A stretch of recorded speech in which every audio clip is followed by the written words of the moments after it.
I'm sure all the participants have posted their name, email, and designation in the chat box. Those who have missed it, kindly input your name in the chat box. We also appreciate your cooperation in muting yourself during the first session. We request you to continue the same after the break as well.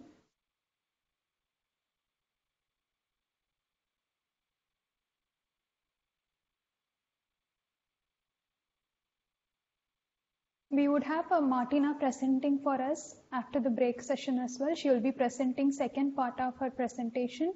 This would also again be an interactive session. So your input is highly needed and interaction is appreciated. Martina?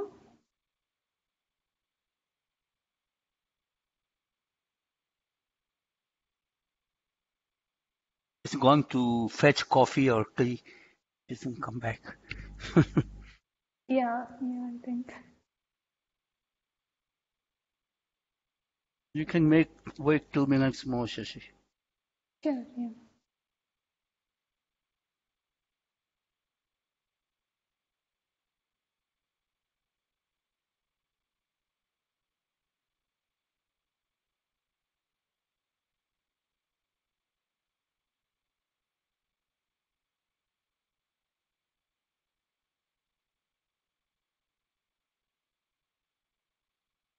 I think we have Martina back with us. Yeah, I'm Yeah, here. she's good.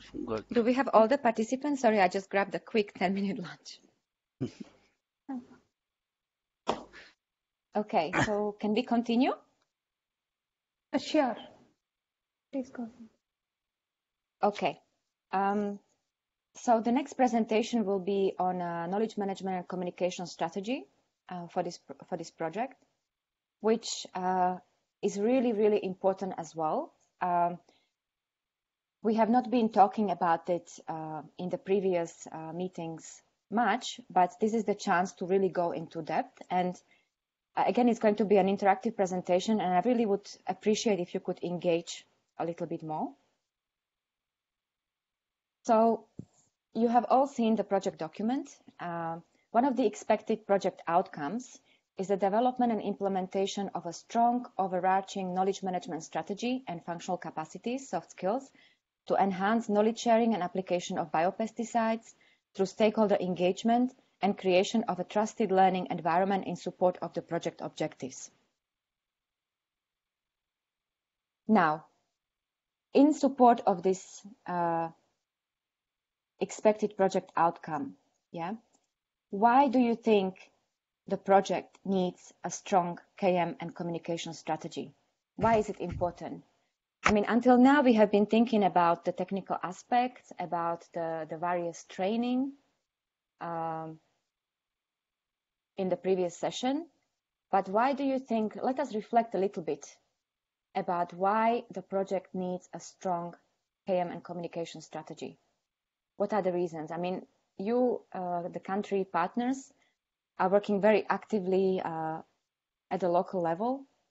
You might have different perspectives, which I think in every country, which I think would be really good to share at this point, because it's really going to help us build the strategy.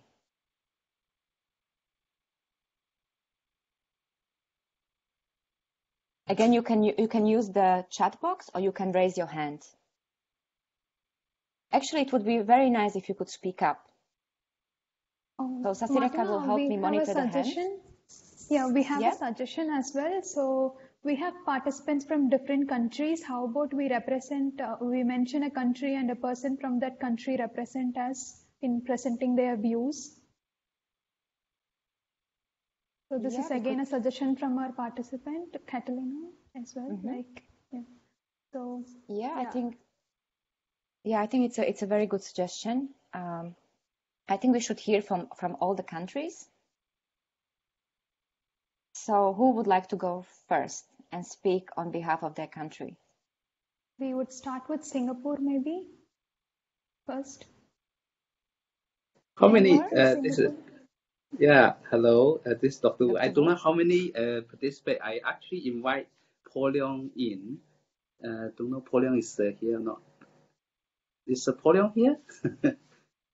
If no, maybe I can just share a few points.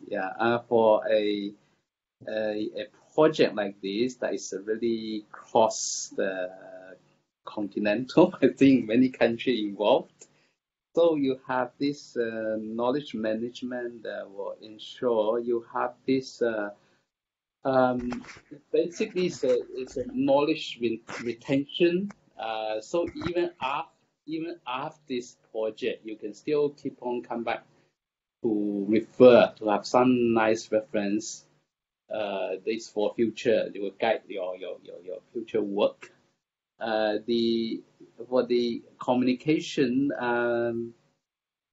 as we know that many stakeholders involved, so it is very critical to keep everybody in the same page.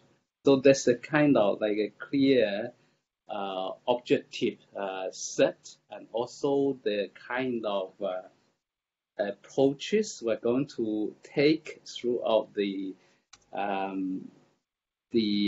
different stage of the project. This is a clear understanding. Then also the kind of goal, what we really want to achieve in terms of setting that goal. That's also need to be through this communication, especially now we're under this special period. We cannot have so many face-to-face interaction. So this kind of having this kind of online communication and exchange, it will be quite important for this type of projects. Thank you. Yeah. Thank you so much, Dr. Wu, for breaking the ice. Definitely, the knowledge retention and documentation is really, really important. I will be talking in my next slides about explicit and tacit knowledge, and what is really that we are trying to get out of in terms of some knowledge outputs, that would be available also after the project. But I completely agree with you that this is one important area of KM, of the KM strategy for this project, and especially also to keep everybody informed about what we are doing. Again, some suggestions will come later, but thank you for bringing this up at this stage. So, another country participant, Sasireka, which country should we call? Maybe Laos. Laos. Okay. Yeah. Someone.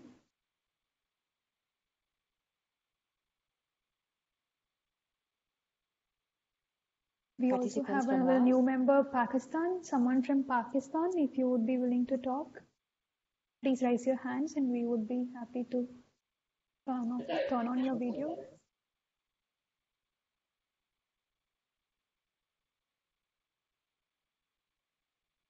Pakistan? Anybody?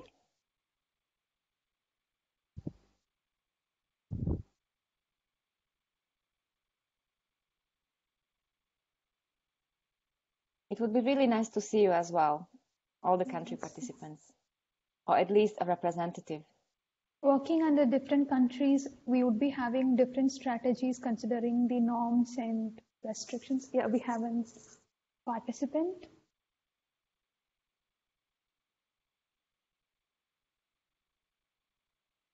Hello. Yeah. Mohammed, yeah. On your video. Am I audible? Yes. You can also Hello? turn on Can you listen to me? Yeah. Okay.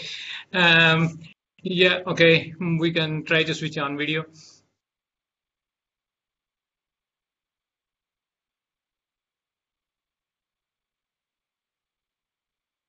And management to us is I am for we do not document all of them, and then that knowledge is wasted. So it's important to write each and every step and document all those things. And it is really important, because then it will be nice for the people who will continue these studies to start from, not from the point where we started, but take it from that point to the higher point. And once this knowledge is documented and available, then it can be disseminated easily. And dissemination is even more important, because if we keep on generating knowledge and don't disseminate it, especially to the, in this case, to the farmers, then there is no use of it. So it's really important. Thanks. Thank you very much. So we have documentation and dissemination that you have stressed. Thank you. Another country participant? We have a comment from Vietnam.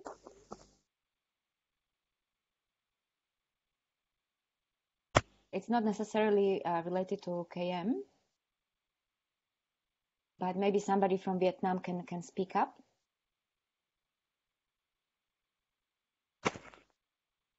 There is also a comment from Mr. Asan. Without strong KM and communication strategy, the project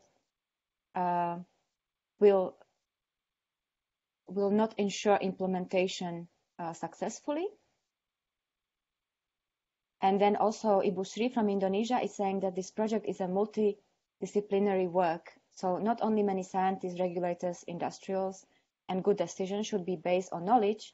Therefore, communication between them is really important, which we need to ensure.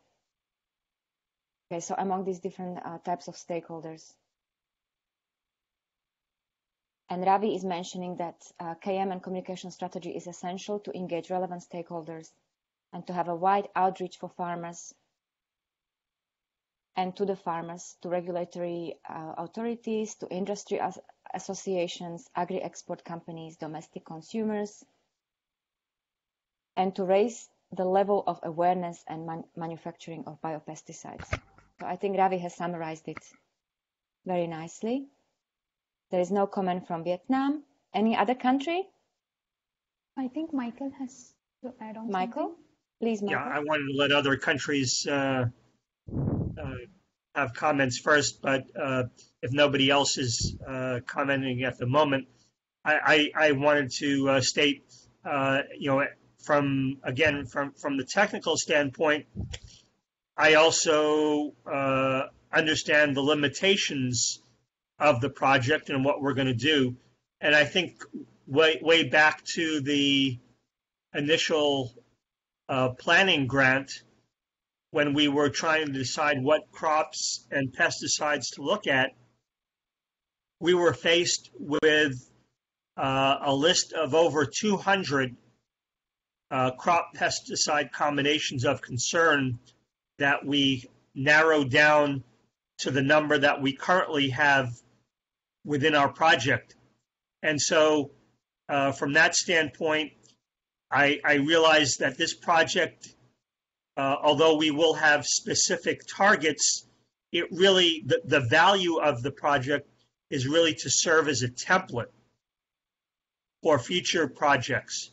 And so the knowledge management and communication strategy is really important, so that because this project itself will not live forever, but understanding the system and having the knowledge management and communication strategy in place to understand how to perpetuate the use of this project as a template is essential.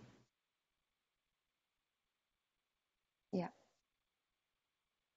Because we cannot humanly possible, it's not humanly possible for this project to investigate all of those needs. However, there are current needs and there will be future needs. We're realizing more and more the importance of MRL violations on trade. And so we want to set up a system whereby if a country has an issue, now this can serve as a template for the future, so that when they come up with these kinds of situations, they can think, how can I use this template to solve this problem that you will be encountering in the future. Okay, thank you, Michael. So also documenting the different lessons that are coming out of the project that will be very useful for any future activities are really important. Yeah, thank you. Can I come in, Martina? Yeah, sure. Yeah. Apart from what Michael has said, I believe if we have a very solid KM and communication strategy, whereby we'll be reaching to relevant stakeholders beyond the project partners, this will help in synergizing the similar related ongoing national projects with our project. That will have a ripple effect and that would be much more impactful.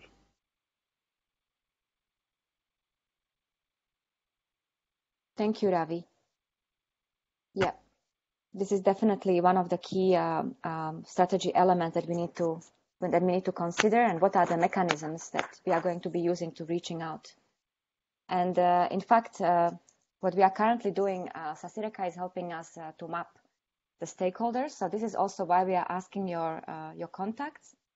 Initially, we asked you when you joined this meeting, so that we can have a very solid contact base that we are going to be using for categorizing these different stakeholders. So those who are directly involved with the project, and of course those that are going a little bit beyond project, but that still need to benefit in terms of the lessons, the knowledge that is coming out, and experience that is coming out of this project.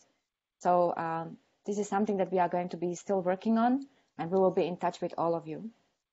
There is a comment from my colleague Nora. So the strong KM strategy is important also for disseminating findings of the project to key stakeholders, including farmers, creating awareness and providing strong link for embedding the project evidence in policy processes. Again, this is a really important area as well. The evidence that is coming out, and how are we going to communicate with the policymakers, because we cannot just have evidence and that's it. It has to be a means to something. So we need to kind of find a mechanism how we're going to how this is going to feed into these policy processes. Any other comments, perhaps from the countries involved?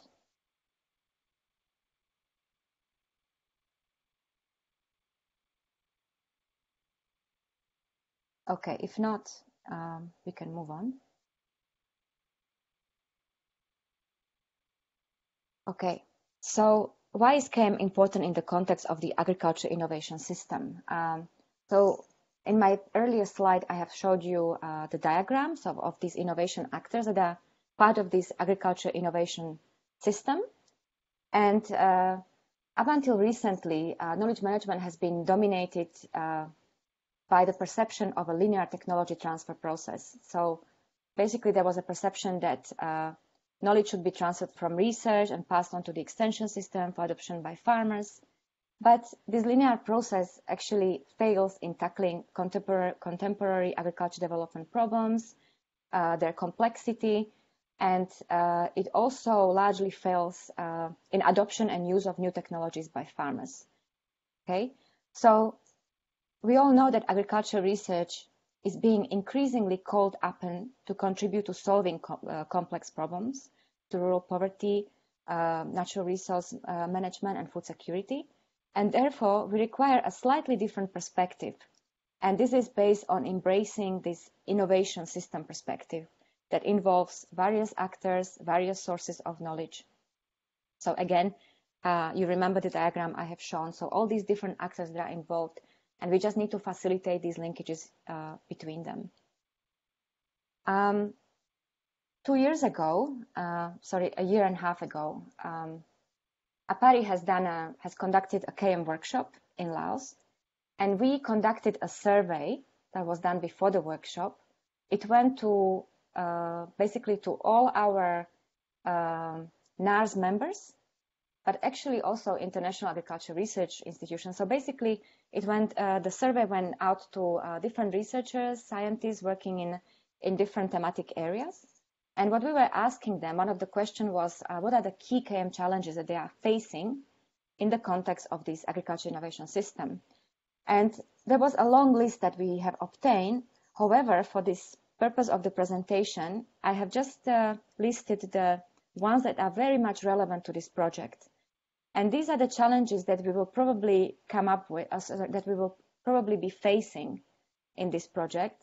And through the solid KM management, knowledge management and communication strategy, we need to ensure that we manage these challenges accordingly. So you can see that there is one of the challenges is lack of coordination between research, education, extension, understanding the target group for KM activities, capturing and disseminating lessons learned, practices, but also collection, compilation, and analysis of data to actually generate knowledge. So not collecting and analyzing data per se, but actually to generate some kind of knowledge. Documentation of research findings, institutional support for KM, embedded organizational culture and practices. There are still a lot of culture that are not really open to knowledge sharing, which again we will be addressing through this project. Poor response to KM by collaborating partners, lack of time for appropriate review, editing, and production of knowledge products, collecting right information, but also insufficient time for KM due to overlapping priorities. So in some very kind of conservative institutions, like even within the NAR system, so knowledge management is still seen as a kind of an additional activity. And they basically say that, you know, like a lot of time that you hear that, oh, there is no time for knowledge management. But actually, when you embed it in the different processes, like now what we are doing, we are embedding it in the technical project, in the technical context, then it's a different way of actually doing the work, of different ways of delivering results. And these are the challenges that we are going to be keeping in mind throughout the project, and also when we develop our KM strategy for the project. And we will be really making the appropriate mechanisms to address them so that we can really address them on time and change it so that the project benefits from the KM, effective knowledge management. And this is something I wanted to show you. Science tends to focus on explicit knowledge. I mean, you all must know the difference between explicit and tacit. So explicit is knowledge, is a type of a knowledge. You can see it as the tip of the iceberg that can be formally articulated. It is very easy to codify, document, transfer, share, and communicate. So this is available in different reports, in research papers. Okay, so this is one part of knowledge that we are interested. But a lot of it is actually based on experience, and this is the bottom of the iceberg, the tacit knowledge. So this is developed directly from experience, from direct actions, and this is the knowledge that sometimes, or actually a lot of times, is not well documented. Okay, so what we are going to be really paying attention in our throughout our KM strategy is that in these meetings, in these training programs that we're going to have, we are really going to be paying attention to the experience. We're going to try to document it because, as Michael mentioned, these lessons learned are extremely important. So especially those that will be involved, like there will be also analytical work involved, there will be different training programs. So you will be trained, you will be training others. There will be a lot of engaging work with policymakers.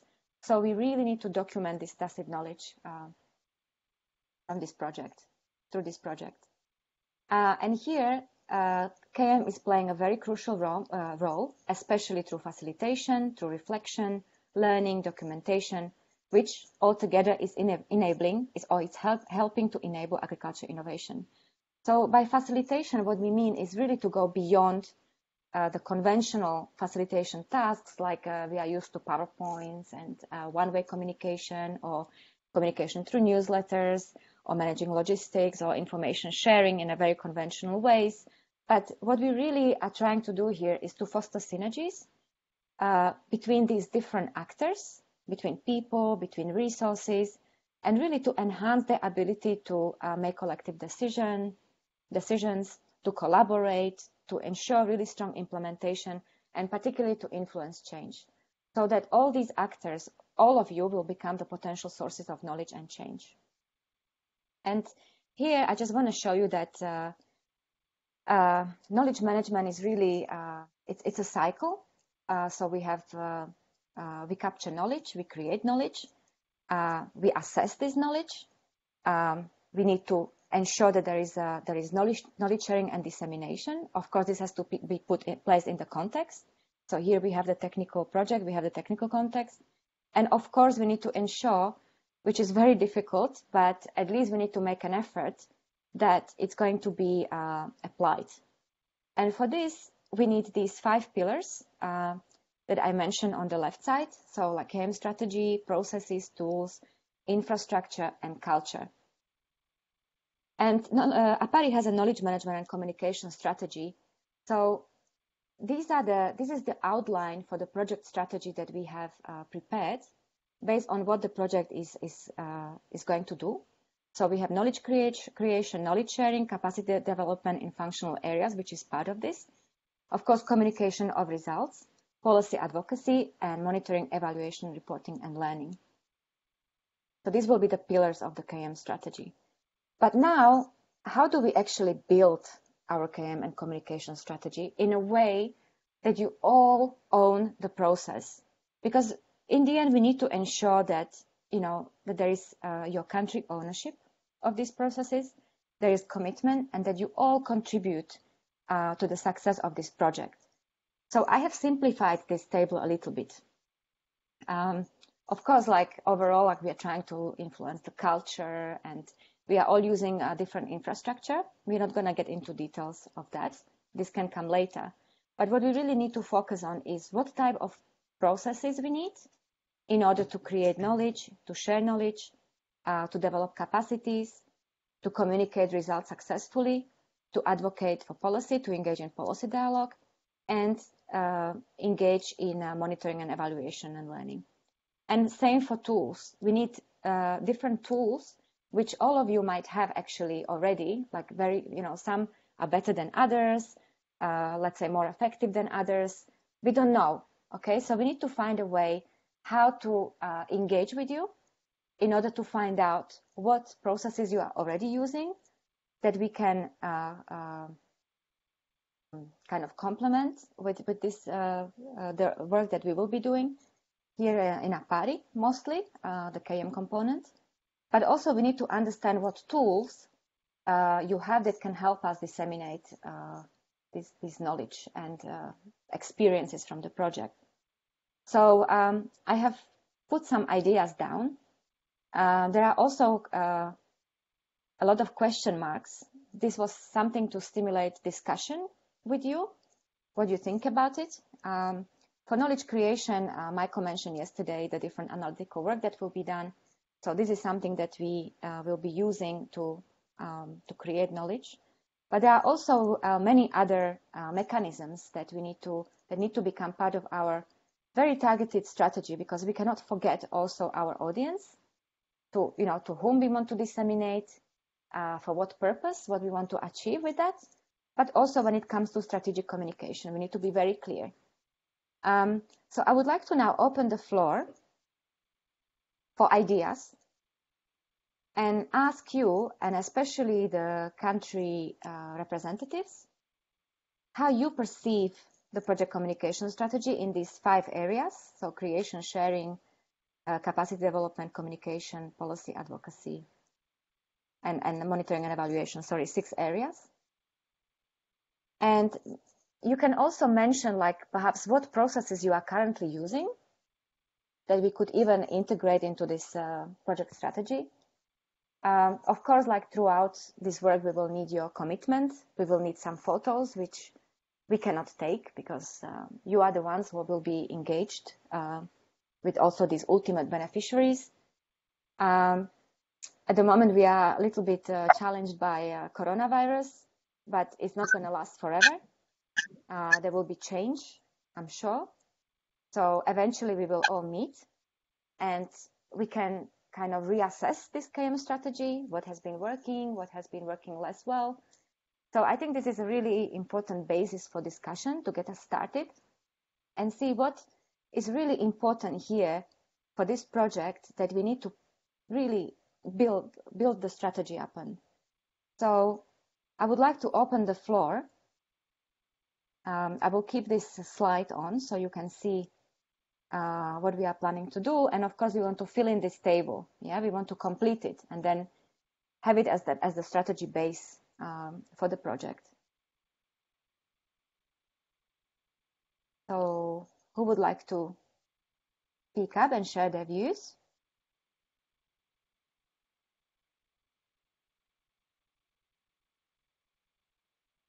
And actually, also one thing that one mechanism that APARI has developed is that we have a KM and communication focal points from almost each member country, and presentation of knowledge within their institution on different topics. So those of you who are maybe new to APARI, you could also appoint a dedicated person with whom we could talk to. We could really refine the strategy once we have at least the frame developed, and then engage these people or this person throughout the project, who would be working with you in terms of the technical content, etc. I think this would make things much easier. So we call it a KM community of practice. But I think we can do that also outside of this meeting. But we would really be curious to know what you think. We have asked you this question earlier, but this one is actually much more structured. So we are interested in different KM processes and tools that we could use. And now here you can really think out of the box, yeah? Because you all are very innovative and creative people. We call you innovation actors. So I'm sure that you have a lot of ideas to contribute here. Who would like to share something? Who has not spoken up?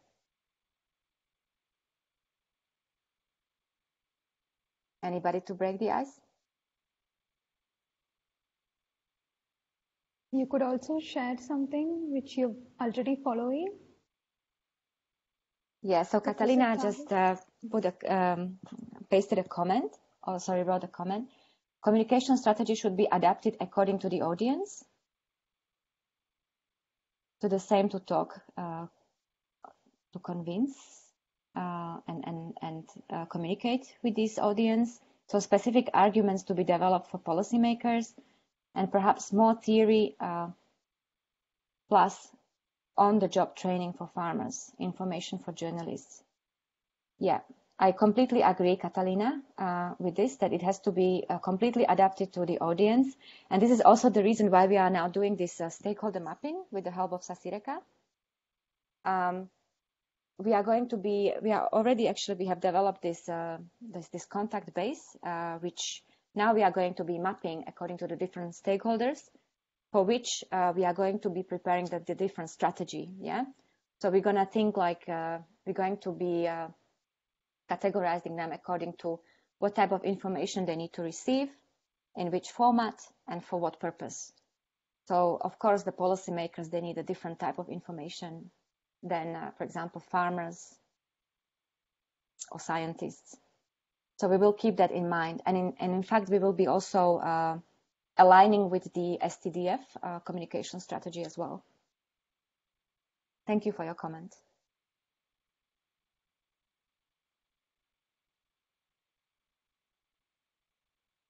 Anybody else?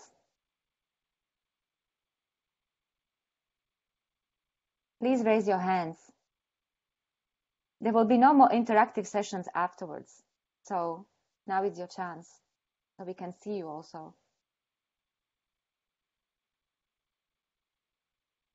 Don't be shy. So Tariq, would you like to interact? We just have a message from you in the chat.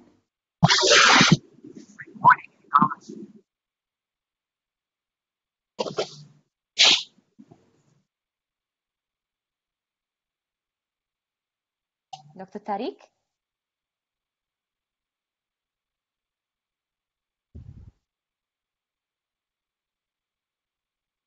Dr. Ravi has points to add.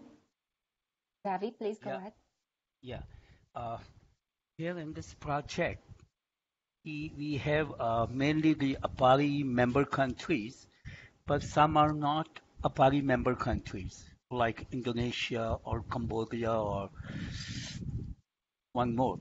Uh, and we have the focal point already for the knowledge management. So the countries where we don't have our focal point, it will be good to capture who's the key person at the national level on this agriculture, research and development, doing the knowledge management part. So we can link with them. I mean, that we need to ask them. And we can link with those knowledge management focal point along with our knowledge management focal point to really disseminate information in a much holistic way, in a much more fortified way. Because we need to use the internal mechanism, we need to encash apart from the homework we are doing. We need to synergize with the national focal points quite a lot to make it reach to every stakeholder. Yeah, thank you, Ravi. And we also actually we will need, once we have the KM and strategy ready, of course, we need to ensure that it's completely embedded in the technical context. So we will need also your inputs. We also had Mohammed raising his hands. Yes, please. Go ahead. Okay. We have just a comment about these knowledge sharing platforms that, okay, apart from all these you listed, there should be like Twitter. Nowadays, I see a lot of scientific dissemination on Twitter. So Twitter should be there. We should make brief videos of all the success stories and also upload them with a project name on the YouTube. And so these are the important processes, and also WhatsApp videos for dissemination at different fora, so that people get to know that nowadays, especially in Pakistan, farmers are using a lot of these new social media techniques, so that we can disseminate to everybody, not only to farmers but also to the other people, and that will be that will help a lot. Yeah, thank you so much for mentioning these. Yeah, these are really important, and that is why I stressed at the beginning that it is important that you are also that we build your ownership.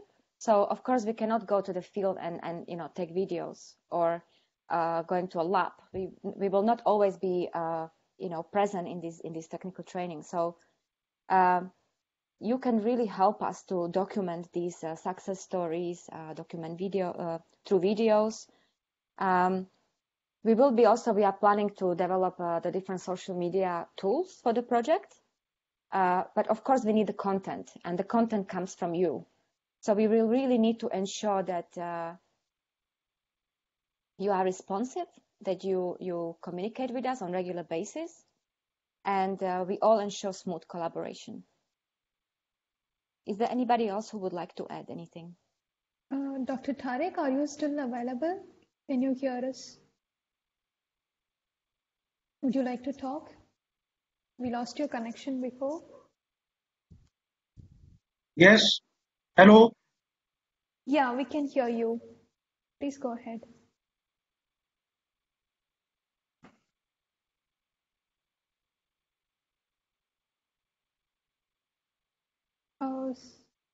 Sorry, I think we've lost your connection again. Hello, can you hear me, please? Yes. We can hear you now, yeah.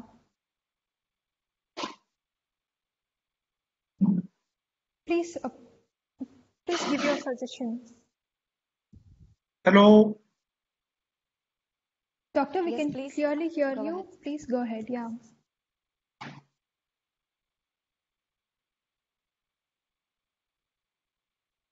Okay, I think we are having some connection issue here. We would also appreciate if you could post it in the chat box. I could read it for you.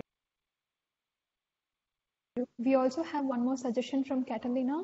Developing online courses and guidelines and manuals to try to mitigate high rotation of public servants. Yeah, thank you, Catalina, for this comment. In fact, we can add this as in the list of potential tools, and we can see how we can make this possible. But definitely one area that can ensure the knowledge retention in these institutions where we are building the capacities. So thank you for this suggestion. I have a suggestion as well. So like most of the professionals now we are into LinkedIn, and it would be great if we could post it and tag all those professionals in the LinkedIn, which would also increase the views and it would communicate our message to the other professors or other scientists in our area. It would be kind of a motivation for the scientists who are tagged in that as well to do more on this and get engaged with us. We would also try to connect with the scientists who are involved in this through our Apari, and whenever we post something related to this project, we would tag those scientists in our page. Yeah, thank you, Sasireka, for this suggestion. In fact, LinkedIn is also another very important tool. And what is also possible is to have different moderated discussions, because once you have all these professionals, and of course, like at the beginning, I mentioned that we also want to establish a network, right? A network of scientists and practitioners in this thematic area. So I think this is one of the tools that could be definitely used. Not just to motivate other scientists, but actually to have some kind of thematic discussions through this, and some kind of also a peer assist. So that's for consideration as well. Thank you. Yeah, Dr. Ravi has some points to add. Please, Martina, if you look at SKDF website, they have a virtual knowledge bank. They call it resources, where they have a lot of information of YouTube, publications, documents, stories, and all. What should be our objective is, with the permission from SKDF, which Catalina can say, I think it is in public domain, we can use some of those relevant stories from there or relevant videos, and we should also enrich SKDF resources. We can also contribute for that. So we can keep that objective in mind to have a win-win situation with the SKDF Secretariat and with their resources. Yeah. Thank you, Ravi. That's also a really important suggestion, and we will integrate it in the strategy.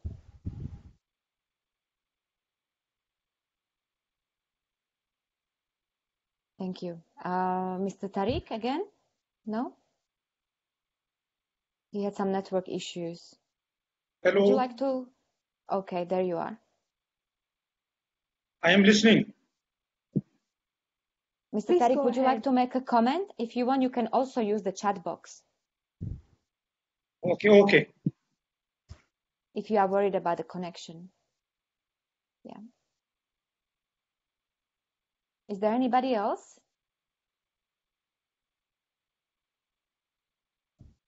I think we should also link Martina with the knowledge management focal point of the SKDF project in pipeline for Africa, which Dennis Nadola is going to be the key player there with Michael and all.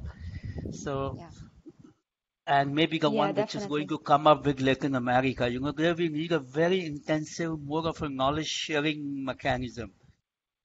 Yeah. So that we all can, Yeah, thank you, Ravi, for this. Definitely, it needs to be integrated in our framework. And I mentioned also at the beginning that there will be some links in the context of South-South cooperation. So this is something definitely that needs to go beyond Asia. We need to also share as well as benefit, again, to bring this win-win situation for other regions as well. And of course, the countries that we are focusing on. Thank you. Okay, so if there are no more comments, maybe because we still have some presentations on the agenda. So I will just continue and conclude. On this slide, you can see some of the communication and outreach products. This is just something to inspire you. So on the left, for example, you see there is a poster for farmers on the development of biopesticides. There is an example of a policy brief. There are really interesting photographs.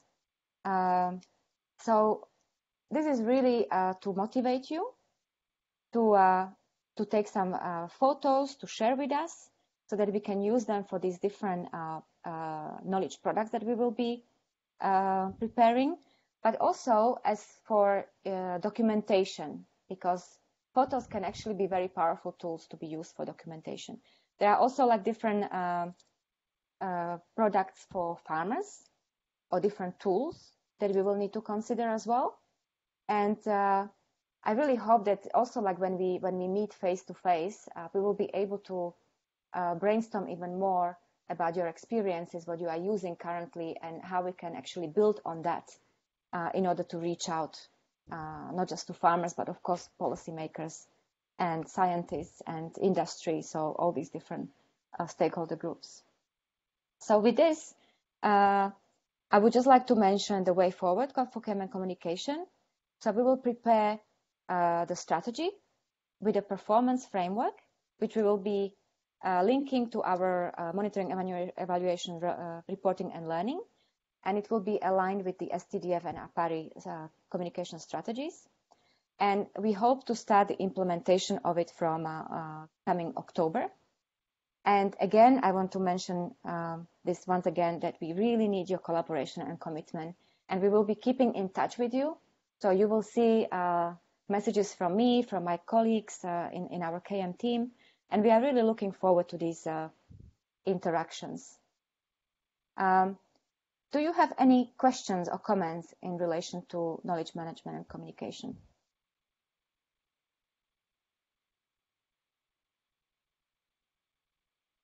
So I would like to thank you with this really nice photo that is from one of Vienna's markets, where you can see different types of chilies and peppers and, of course, different prices that you can compare with your countries.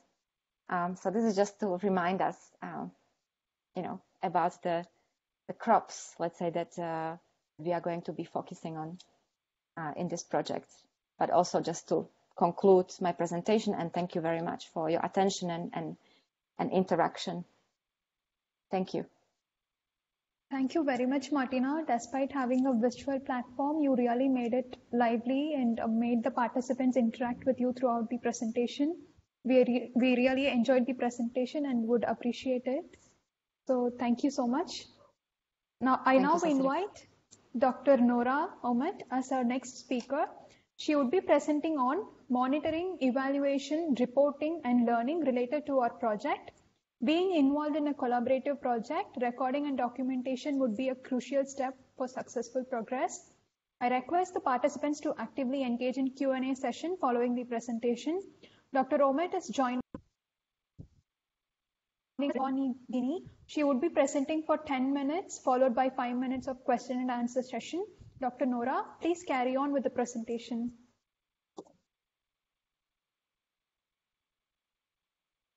So good morning, everyone.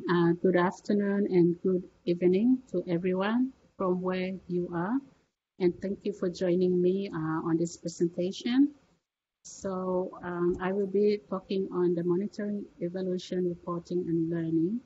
And I want to start with this picture, this cartoon that you see here. Let me just put on my video. Okay. So the cartoon is showing a group of people in a boat going somewhere. Then one of them asks the group, are we on course? Are we on track? Are we getting near to where we want to go? And then another one of them gave him some kind of report, and he's saying, here's the latest evaluation. Probably he's also telling, this should tell us if we are on course. It should tell us if we are near our destination. Next, please.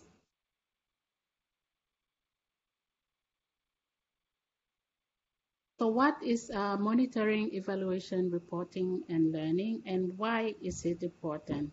So basically, MEL is a plan that should help us to collect the data we need to assess progress of the project. So as Dr. Ravi also mentioned yesterday, and Martina in a previous presentation, MEL will help us to monitor every 6 months how we are progressing with the implementation of the project. So there is a number of activities in the project. There are both the technical areas, but also we just heard about the functional trainings that will be happening. There will be a lot of interactions happening during the life of the project. There will also be activities in relation to supplying equipments, sourcing equipments, providing reports. So there's a whole lot of things that are going to happen during the life of the project, and we have to be monitoring all that. So MEL will actually really help us to document the needed evidence that we need on the project results and how these are impacting on the project's objectives and the project's goal. So with good data, MEL will help us to also support better planning and decision making. So I think a very important thing as part of the monitoring is to really take stock when we are somewhere through the life of the project, maybe halfway or at some point of the life of the project, to also see how we are progressing in terms of the implementation, but also in terms of the results that are expected to be delivered by the project. And MEL really supports that with really good data. I mean, we can't stress enough the importance of getting data to support in the process of monitoring and evaluation. So one important thing about MEL is that it supports also the learning and exchange. So in terms of this, like through monitoring and evaluation, we can identify what are the issues, what are the challenges that are coming up as a result of implementation of the activities. But it also can also bring up, like, it can also identify some positive things that are happening that has not been expected to happen in the project. So with through MEL, we can also support, use this kind of information to support learning and exchange. One thing about MEL is that it is very important in terms of transparency, because when we have a plan, and like we said, it is a plan about data, about collecting data at different levels. So it is quite open about everything that is done, what we do from implementation right up to getting the results that we want. So it provides kind of transparency, and it gives accountability to what we are doing. So there is a large number of stakeholders that we need to be accountable to. And for this instance, like our donor is a very important stakeholder that needs to be getting report on how we have been progressing, and I think more importantly is on the outcome of what we have been implementing in terms of the results. So MEL is also very important, and like I said again, in terms of data gathering information, it's a whole lot of information. It's a variety of information that is needed, and it's also like from a variety of sources. And like Martina was saying in the last presentation, like even a pictorial form in terms of photo is also very useful information if we are able to show something that kind of like baseline, and then after some time we go back to get the same photo in the same area, same situation to show the difference. But it's just an example, but a variety of information from a variety of sources is very important. And when we get all this data, it just feeds back into the system, into the process that we have just touched on. Thank you. Next. So APARI developed this simple MEL plan based on the project log frame. So what I will show you in a few minutes time is actually based on the log frame. So it shows the different levels of the impact pathway, and from the governance to the input to the activities and outputs, and also from the outputs out to the outcome and impact. And from the governance to the output, it's basically about monitoring the project performance. So here we want to monitor how the inputs are used to produce the outputs, and whether the activities are on track to deliver the outputs. And then from the outputs to the outcome, to the impact, it is about evaluating the project results. So it is about assessing or evaluating whether the outputs produce the desired results. So when we talk results in this context, it is about the outcome, it is about the impact, it is about the changes that are happening, the positive changes that are maybe influencing on like some of the indicators we talked about, like increase in the production of the biopesticide, allowing more countries to participate in the trade. Farmers also allowing a lot more farmers to participate. So these are the kind of, like when we talk about the results, these are the kind of things that we want to see whether the outputs that come out of this project are actually impacting on these areas. So the log frame in the project actually provides the basis for this mail, and then the plan shows the brief presentation of the impact, the outcome, the outputs, the activities, and the governance, along with the indicators and the means of verification. So Martina, I will share my screen now just to show that.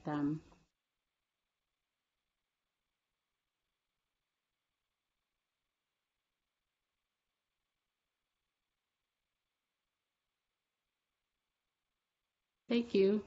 So this is basically just a simple outline of this MER plan that we want to show with everyone. And as I said earlier, this is a plan that we want to use to collect this data that we need to assess progress of the project. So here we see that like the really thing that we are trying to get to, our goal that we are targeting is that in the end, we want to see that the project has actually contributed to facilitating trade by preventing pesticide MRL violations. So we have our goal there, which we can translate as the impact that we want to get to at the end of the project. And then we have our objectives there, which I put in some brackets like the long-term outcome. When the project has delivered on these outputs, these are the outcomes that we are anticipating to happen. So the important thing is that the indicators, we have some sort or several indicators that should guide us. Like if we want to say, like if I ask myself, how do I know that the project that has achieved this goal has actually facilitated trade by preventing pesticide MRL violations? So for me, it is important that I have evidence, I have data to show the key stakeholders that I need to provide accountability to, that there's actually an increase by 10% in the export of the target crops with the target crops, and that like after the 5 years of the project being completed. So when we talk about importance of data, like we also need to think, it is like, again, as Martina said, and I also stress that this is where a commitment of everyone is also required. It's not just Michael or Dr. Ravi thinking about, how to get us there. It is everyone's business to think about what does it mean? How do we know? How do we support facilitation of all this in what I'm doing? And again, like I stress again on the slide that Martina had, like as being part of as being an innovation actor, what is my role in this? So it is for all of us to really think about where we want to go and how do we get there. So it is coming to this. So when we look at all these goals and the outcomes, we have some indicators that we need to actually provide evidence to really show that the project has actually reached those targets, or the project has reached nearly to that target. But if we don't get to those targets, obviously there would be some reasons, but it can be justified or so forth. But it is up to us to provide a kind of data that is needed to really help support monitoring the progress, as well as evaluating those things that are happening. So, okay, I try to scroll down. So basically we have that, and then we have some form of some kind of indicators that talks about the success that the project aims to have, and these are like directly as a result of the activities. So one thing is that when we look at the objectives 3, 2, and 1, if we translate that to higher level outcome, sometimes influence, like we may not influence directly these things to happen because so many factors can come into play. But when we talk about these indicators of the medium, intermediate, the short-term outcomes, they are more directly related to the outputs of the activities. So we have more control over them. So for that instance, there are also indicators that we need data, we need information on to really help us to monitor the progress of these outputs that we are aiming to achieve. So in the same line, like we also listed the output and activities side by side.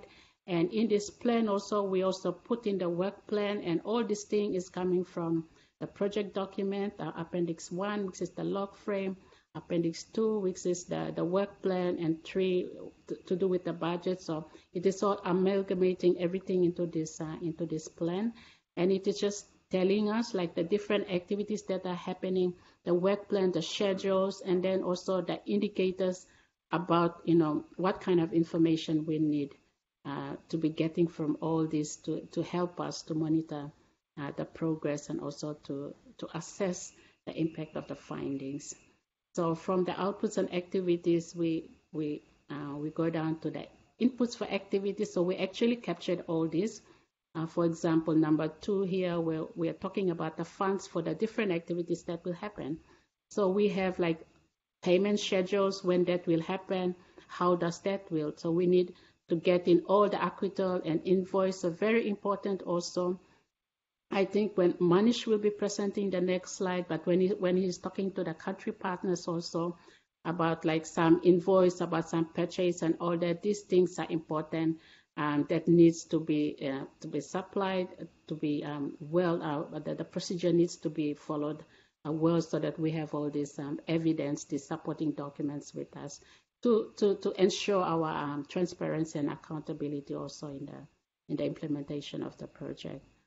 So we have all these activities, and then we also even went down to the governance level, so that will also provide like some accountability on the part of the project at the team management, even like for APARI and for IR4, and we have to really look at okay, so how do we also monitor the progress of all these different governance activities. So thank you, Martina. I will you can take on the screen again. Oh, I will stop sharing.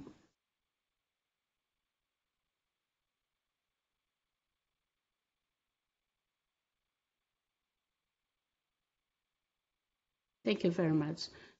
So the next slide, please. So I think it comes back to this point that, like, I think Martina was stressing, and I am also stressing again through Mel, to be able to demonstrate that the project is making progress towards its goal to facilitate trade by preventing pesticide MRL violations. A variety of information needs to be collected, compiled, and processed, and everyone needs to be involved. So if you see on the diagram, everyone should be involved. It is MEL is not just about, it's not just the responsibility of the project leader. Everyone should take it as the responsibility, because if we want to see the success, if we want to see that this project is successful, we all need to feel that we own it. We need to take ownership of the implementation, the activity, the reporting, the support in terms of disseminating the information and creating awareness of it, bringing it into policy processes. It should be an inbuilt something. And we were talking about innovation. So innovation is not static. It is about being flexible to adopt new ideas, new processes, and add value to what we are doing. So we want to encourage that also. So some of the role of the partners in terms of some of the things that can be contributed towards MEL is, for example, like the technical coordinator. Michael and his team will be providing feedback on the progress on the issues and challenges in implementation of the technical activities and drafting of the progress report. APARI will be providing feedback on the issues, challenges with regards to administration and governance and collate information for reporting on the mail. Next, please. And then country partners, very important. We would really need from you to provide feedback on the new skills, the knowledge gained from the technical and functional trainings. Important that you stress how is it that different to what you know previously or what you did previously. How are you applying this new skill, knowledge?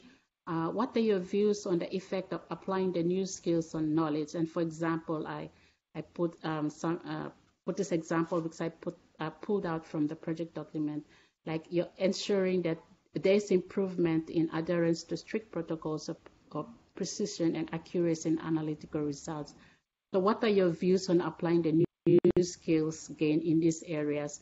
And for that, like as Martin also stressed, we will send surveys to get feedback on the changes in the knowledge, attitude, and practice of the participants in the project.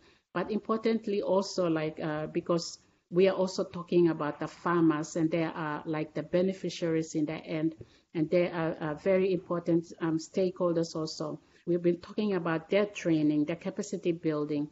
So it is also very important because we are not there physically to participate in this capacity building. It is very important, and we will rely on data and feedback coming from country partners about the skills that are built with the farmers, with the farming communities. What are the changes in their attitude, in their practices? So this will be very important feedback coming back to us for us to be able to use that in our monitoring and evaluation. And also from the trainers and experts, we will be very happy to receive back feedback and reports on the trainings themselves, but also what are the issues, what are some of the issues, and what are some of the lessons that have been learned as part of the training and the capacity building that is being implemented in the project. So thank you. So, and any questions, please? Participants, if you have any questions related to this presentation, we encourage you to post it in the chat box. Dr. Omat would be answering all your questions on MERL.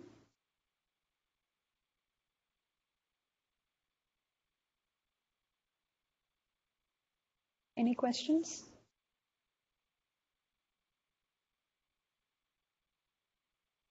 If not, we will be moving on to our next presentation. Thank you very much, everyone, for your attention. Thank you, Dr. Omat, for your presentation and stressing the importance on each of the participants' presence and their involvement in the project.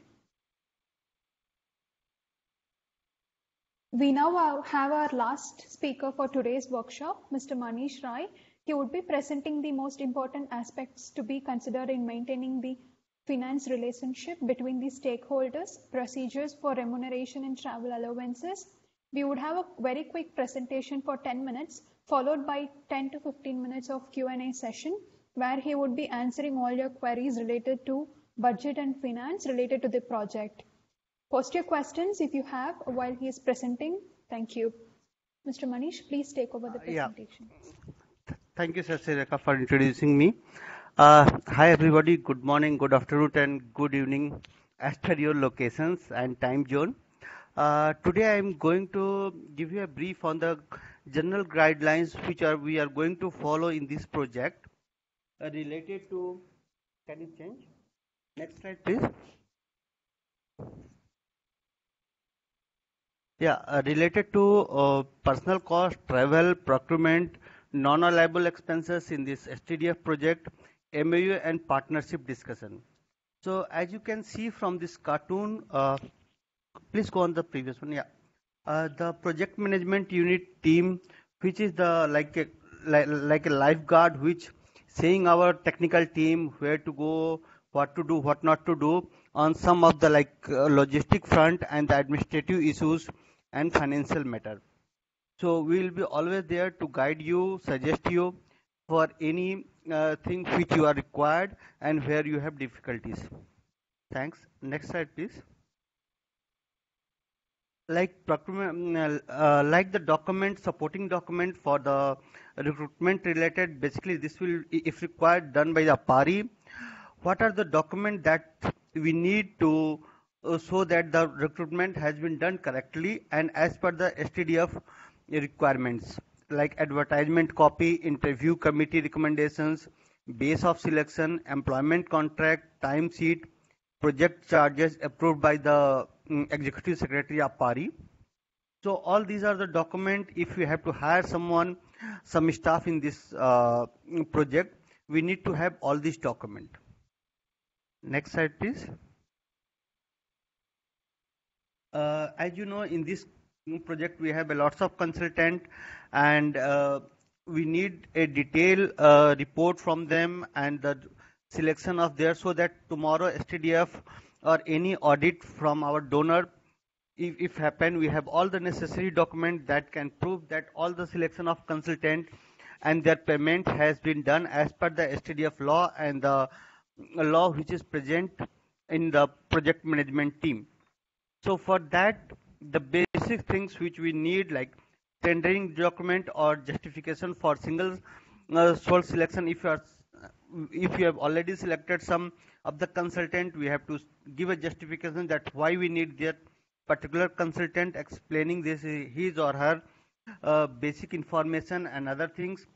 Then ATC, as you know, all the donors compliance, where it's USAID, European Union or some other donor, they all are asking for the ATC check, that is anti-terror compliance check, where we have to just fill the name of the person and go on the USAID website or the European Union website.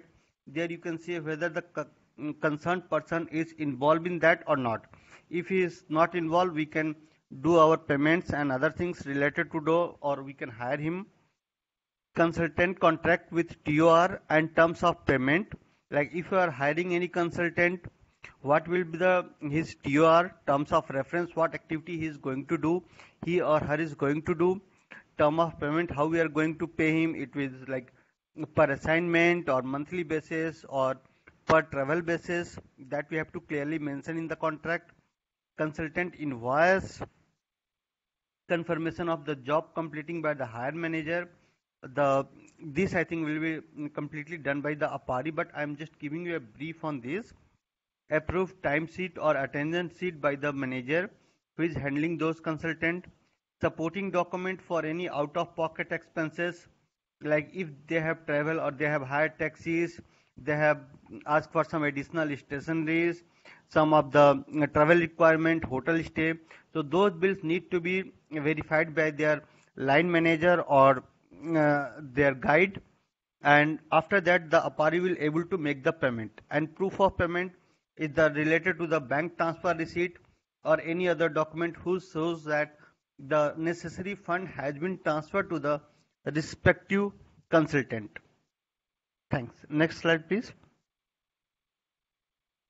Similarly, as we are going right now due to the COVID, we are not able to done face-to-face meetings. But in future, for training meetings, we need to book air ticket, hotel, and other necessary logistic things. For that, we need an approved travel request authorized form, which if you already have, you can use your own organization for, or if you need, APARI can support that form to you. Procurement record in support of selection of the ticket, like if you are having, we should at least have 3 quotation where it says that we have higher direct flight which is economical in comparison to other codes, to prove that we have the value for money and we have acquired the lowest rate or lowest fare. Copy of ticket, invoice from the travel agent or the airline, invoice, proof of payment, same like the bank transfer receipt or bank statement, all those things that can be treated as a proof of payment. After the completing of report, if the document that required to say that the trip is related to official travel and it is as per the guideline by the APARI and STDF, we need a trip report which says that this person has assigned this duty for the trip and he or she has completed this task during his travel. Boarding pass, coordinating evidence showing that the trip has been completed, like hotel bill, airport, taxi, or some other bills which are associated with them. And a trip report format, if you already have, that is okay, or not, then APARI can send the format that is used in APARI to supplement that. Documents supporting the reason, like if there is any change in the flight or cancellation of flight, we need a reason why the flight has been changed, or if there is cancellation, we need to justify that, so that tomorrow if there is some audit is going on, we do not have problem related to this document. Thanks. Next slide, please. If someone want to claim like per diem and other things, the document that APARI needs or STDF need as per their guidelines, that approved request, that travel request, trip report, and all the receipt like boarding pass, hotel bills, or any kind of taxes, cab charges, any stationery, or any kind of phone bill you have used. So all that information we need to reimburse you that cost under this project. Thanks. Next slide, please. And as you know, in this project we are going to have some procurement related to some of the equipment which are mainly done by APARI. But if we have to follow the procurement norm, these are the basic circle of procurement which we follow, not only the project but on in general. Like we should have a request form where the person who is going to the user should request that they need this particular item for this activity. Source of fund is obviously the STDF project. Selection, we should have 3 quotations. Then the comparative bid will be prepared and purchase order will be received. Purchase order will be given to the respective vendor as per the requirement. Then we have the receipt and the detail that we have received that item in a good condition, so that tomorrow there should not be any problem that we have not got the item what we wanting, or there is some defect in the item. And lastly, once this all thing will be covered along with this, all this document, we will release the payment to the vendor and process further. Thanks. Next slide, please.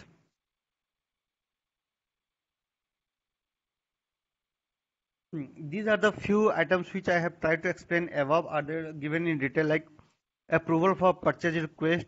The respective manager or the executive secretary will approve the purchase related to all the necessary equipment. Like nowadays we are doing the grinder procurement and the dry ice maker. So that procurement is going on, and we are following all the steps which I have mentioned above. And all this purchase request form, CBA, quotations we are doing to show that value for money and the principle of transparency, we are going to follow that.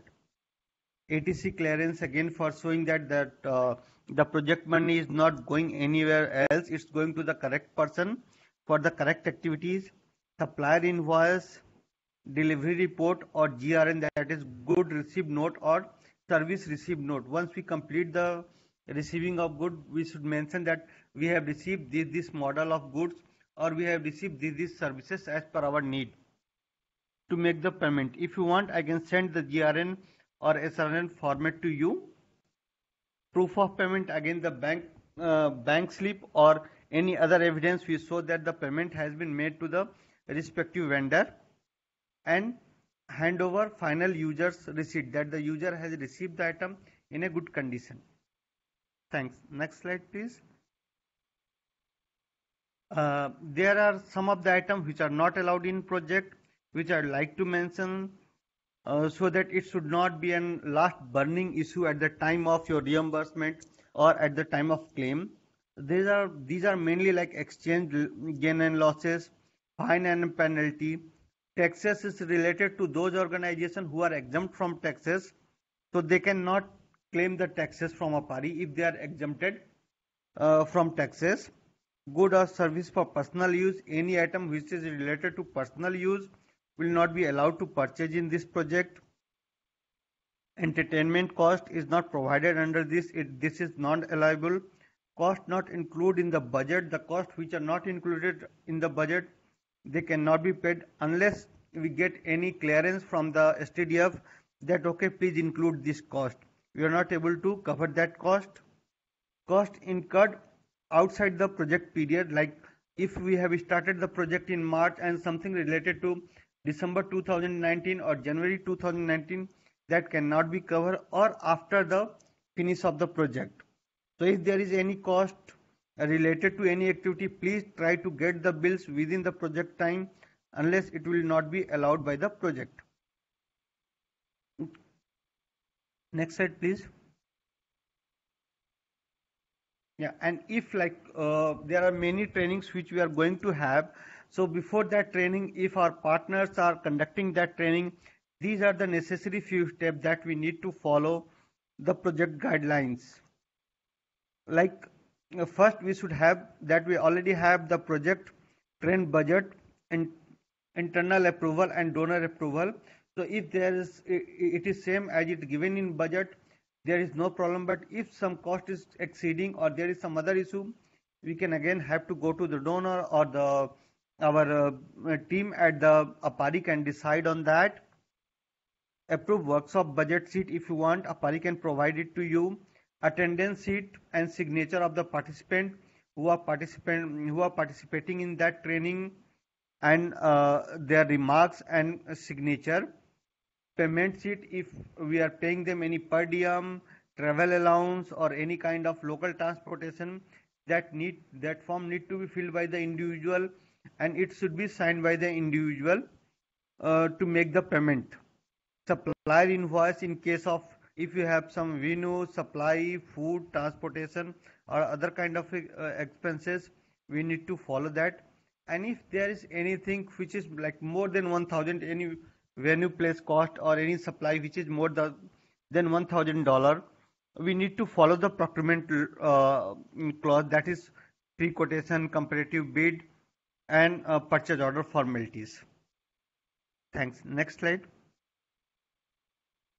This is the one of the important slide with which we are struggling. Like you can see the name of the members, and I have also tried to remark that whether we have contacted or not. Like for example, I'm giving an Bangladesh.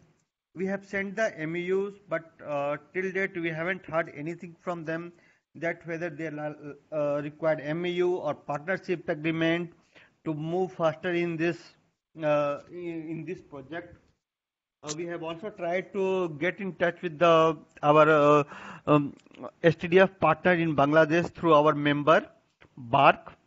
Similarly, there are other members, so I will request you to kindly have a look and just tell me that what you need, basically MEUs or partnership agreement, what is the best way to go forward. And for that I have put some question. So if you like, you can answer those questions now or you can send me on mail related to those questions. These are the basically 5 questions which come in my mind, and after my discussion with some of the partners, I have get these questions, and I like to highlight this in this meeting that these are the questions which answer we need from you people. Like many of you have requested MEU for technical work, training, transfer of data and transfer of fund. So I want to know from you people that which countries or which are the partners they need MEU, or if there is a partnership agreement which is a lighter version, that can also work. So if you can let me know that what you need, basically MEU or a technical partnership agreement which is suitable for your organization to accept and quickly start the work, that will be quite helpful to us. What will be the second question is like, what will be the best way and project partnership agreement or MEU? If you can tell me that, we can follow that. APARI is quite flexible on that. As per your organizational need, if you suggest you need MAU, which I have already shared with you, as per the email given in the project document, or if you need a partnership agreement to go quickly, we can also agree for that. There is no issue from Apari's side. Like some of the partners, they ask how many of you require, like TOR, budget breakdown, demarcation on work. If two organizations are working through in the same country, like from the Cambodia, I hope there are two organizations. One is university, and another organization. They are working together. So maybe the technical people can guide what work need to be done by the university and what work need to be done by the institute. Similarly, for the first question, we require you to provide a supporting letter for some of the equipment which we are going to send you very soon. Today we got for Laos we got the grinder, and maybe within a week we are going to send it to them. So if some supporting letter can be given from your side so that there should not be any custom duty or any kind of taxes on that, that will be helpful to us. Finally, I have the one question that will, I think, going to help the project in a very well manner. That is, if all the partners can provide the contact person or the nodal person who is going to look after all the admin and finance or non-technical issues, whom we can talk directly and solve the issues. So if I can get this information, this will be quite good for the project, and we can startly jump into the project on ground. Next slide, please. Thanks. And if you have any question, please raise those questions. I'll be happy to answer those. Thank you, Manish. We now request the participants to post any questions, if any. You can also raise your hand if you have any questions, or post your question in the chat box. He would be answering all your questions related to finance.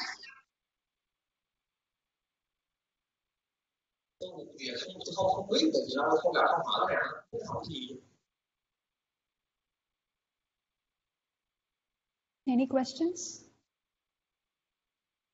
Cecilia, you can just mention my email ID. If they don't have right now, they can also send it on mail to me. Sure. Yeah, we'll send Manish mail ID. Contact person. Yeah. Yeah. We'll send it. Type here in the. Yeah. Sure. Yeah, please go ahead. So he'll be sending the mail ID through chat box. If you have any questions related to finance and the question, if you could answer his questions, which he was put up in the, he was showing up in the slides, please get back to him. Thank you, Manish, for the presentation. You really gave some information on handling the bills and all that. We really appreciate that. Thank you so much. We now come to the end of the presentation for day 2 of this Inception workshop today. It is now my pleasure to invite Dr. Michael, Technical Coordinator, Biopesticide and IR4 Project, Rutgers University, to reflect his ideas on the Inception workshop.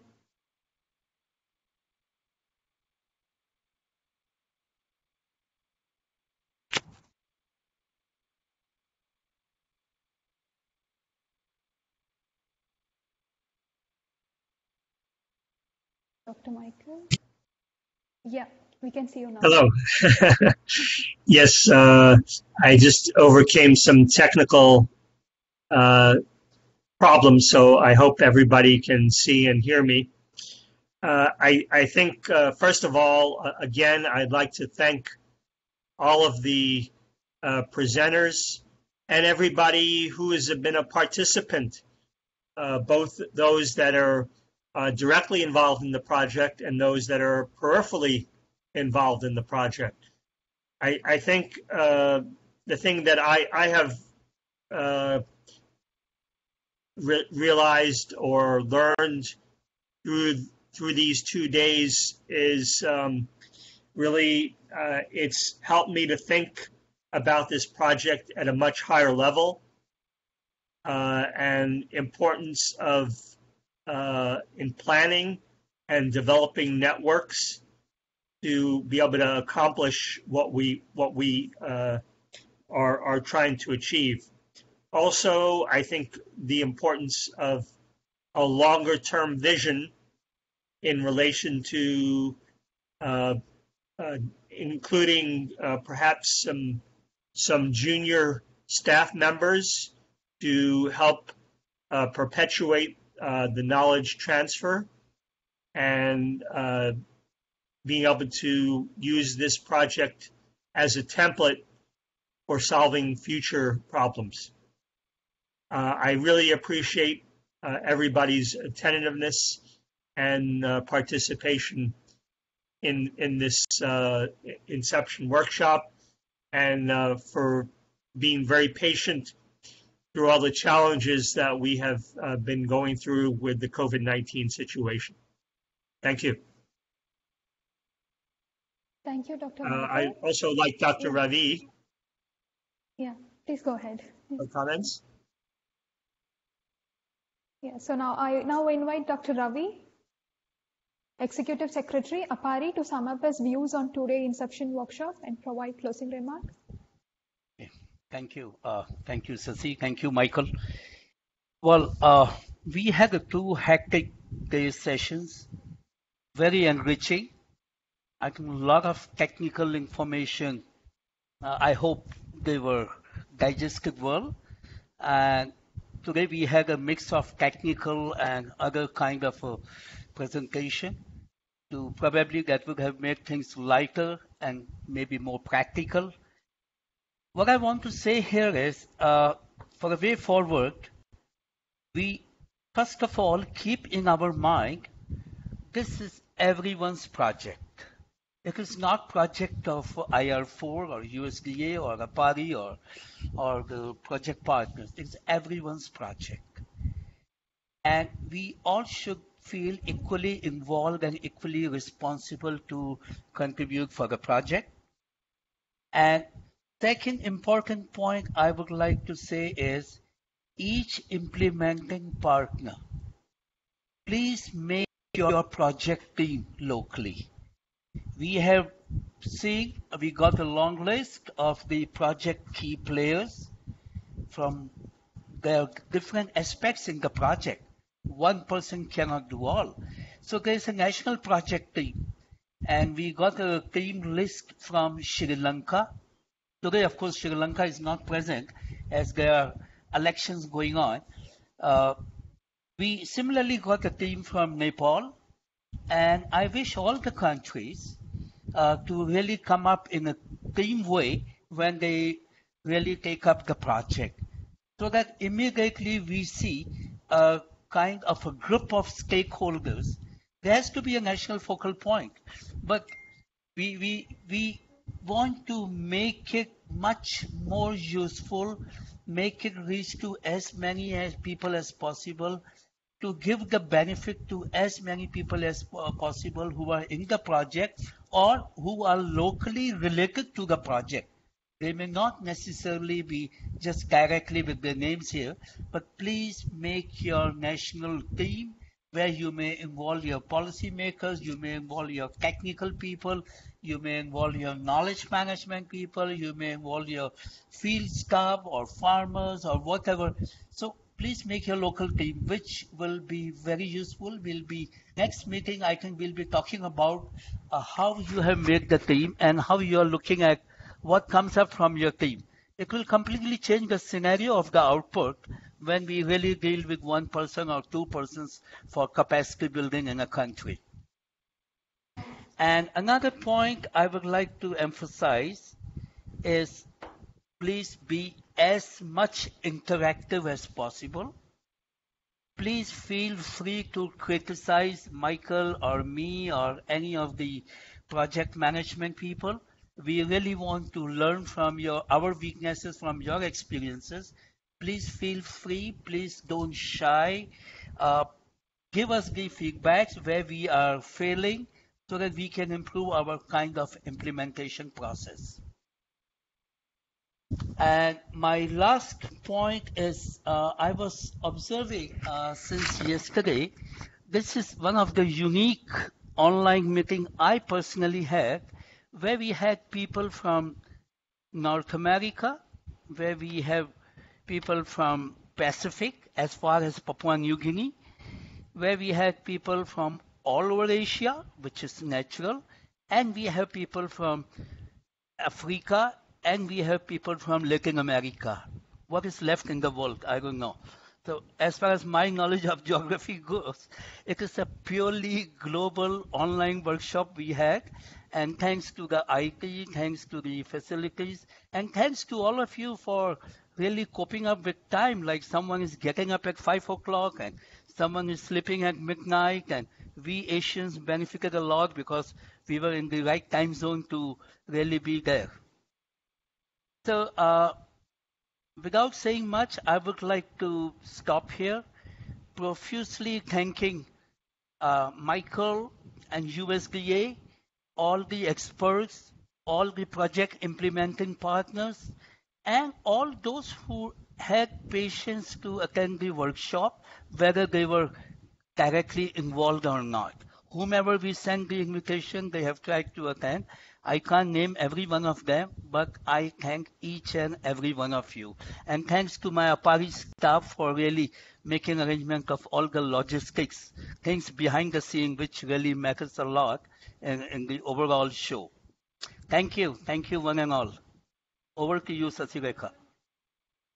Thank you, Dr. Ravi and Dr. Michael, for providing an overall wrap-up and closing for today Inception workshop. It's my pleasure to have moderate this second day of this Inception workshop. Now, I would like to take this opportunity to thank few persons without whom this workshop would not be this successful. I would like to begin with our partners, USDA funding sources and partners, APARI, USDA, the IR4 project, and Standards and Trade Development Facility.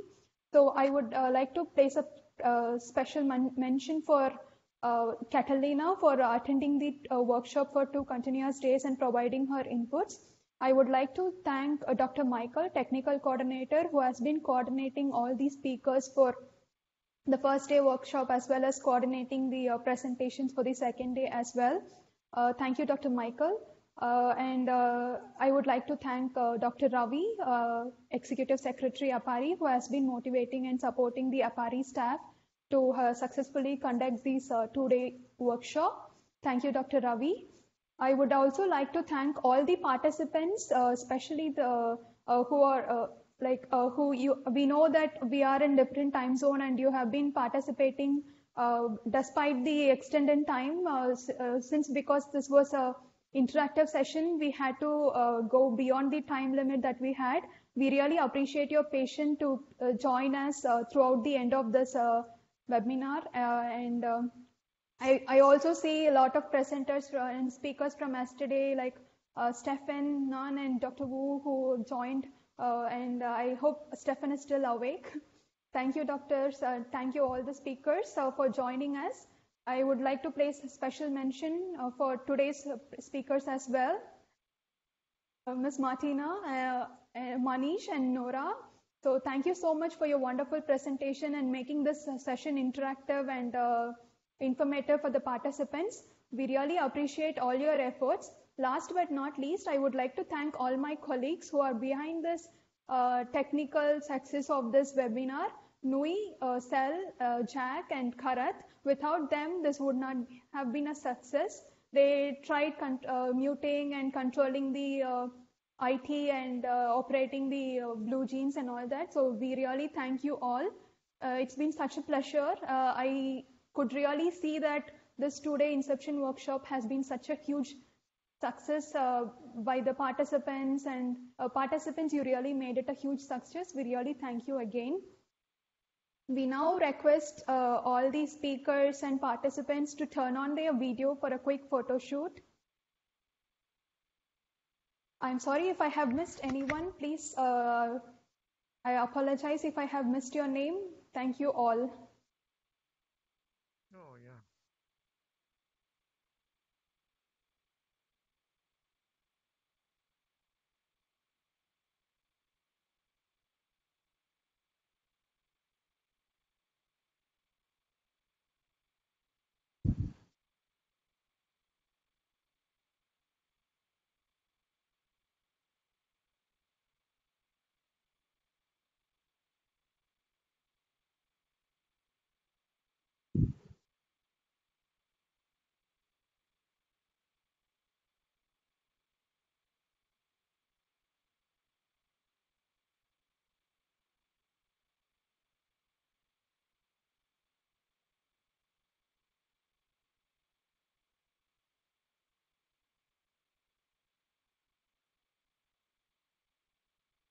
are taking up screenshots. Just a few more minutes. Seconds, sorry.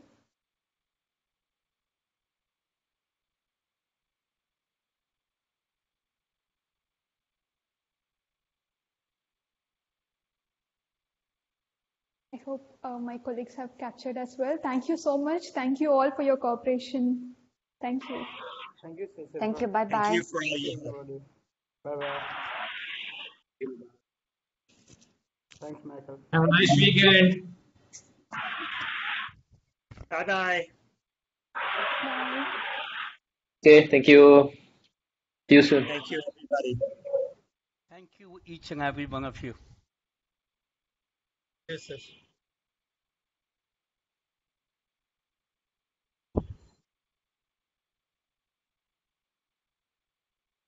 Thanks for sharing with us. Have a nice weekend. Bye. You too. Thank you, all of you.